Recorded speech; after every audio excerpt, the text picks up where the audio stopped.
Hello everyone and welcome back to Farm School this autumn, where we've been collecting chestnuts and roasting them on the fire. But the main thing that we've been doing in the farm is all about seeds. So here we go, we've got the drill here, and each of those little pipes has got a number on it, and they go all the way around from 1 to 22 on both sides. And those pipes get filled up with seed from that big red hopper up there at the top. This is the drill in the farmyard, and then this is it out in the field. And you can see each of those pipes stretching all the way out. So the idea is that the tractor pulls along the drill, and those little feet there are like a tiny spade, and they make enough room for the seed to be dropped in at the right depth. So the idea of this sprinter drill is that you don't do any ploughing and you don't do any cultivating. So you do minimum tillage, and it just literally drops in the seed. And this is really good for the soil. The less we muck around with it, the better it is. Here is the barn, and it's absolutely chock-a-block with seed. All of that seed, I can report, has now gone into the ground, but you can see there are a lot of bags there. Each of those bags is a ton, and here you can see the seed trailer covered up. And what happens is that the forklift fills up the hopper. It's got a twin hopper, so it can take 2 bags at once. And this is what is happening here, is that the hopper is going to be filled up by those 2-ton bags. So the JCB telehandler gets the bags right in the right place, and then he empties it out, and you can have a look at this.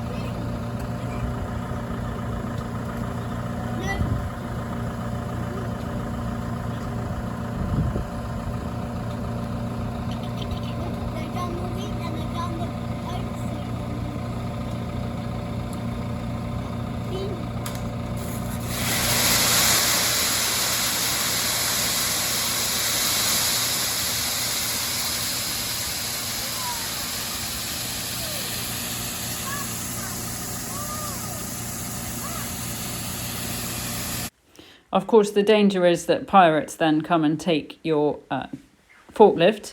But here we go. Here is the drill out in the field. And you can see it in action now. That's the hopper filled up with seed. And it is making very, very minimal disturbance from the crop beforehand, which is the green stuff with a cover crop in it. And the seed just goes straight into the ground without having to plough it. And this is really good for earthworms. As you can see in this bit of soil, those holes are made by earthworms. And so if we can preserve all of the earthworms, then basically we get the earthworms to do all of the ploughing for us. And they mulch down the soil, and they make the soil underneath really good. And also they capture carbon in the atmosphere. So it's actually really good for helping tackle climate change, is by doing this no-till drilling. And you can see here that all of the crops are still green, so there's still the soil cover. Now, the other thing we've been doing a lot of recently is emptying out our stores when we can get hold of lorries with all of the stuff that we cut at harvest. So if you remember, this was a barn full of beans, and now, bit by bit, we're emptying it. That looks as though it's about half empty. So this bucket, again on the JCB, takes 2 tons, and the lorry takes 29 tons. So you can work out how many buckets we need to fill up a lorry. And then the lorry takes it off to somewhere else to fill up the food chain, and it goes off our farm, and that's the last that we see of it.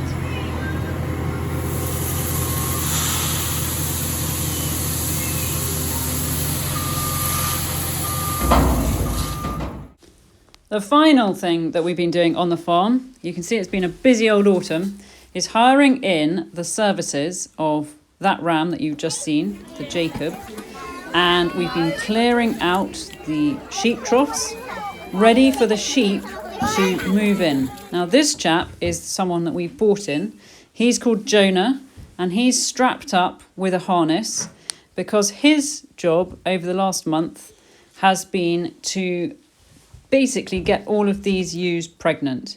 So ewes start producing eggs as the light starts going. They produce a hormone which releases a couple of eggs each time, and the ram can smell this, and they know exactly when each ewe is at their most fertile, and that is when they will service her, which is why he's going around sniffing them, because he can smell a lot of this chemical. And they then hopefully will get pregnant, and we will end up having lambs in mid-March to April.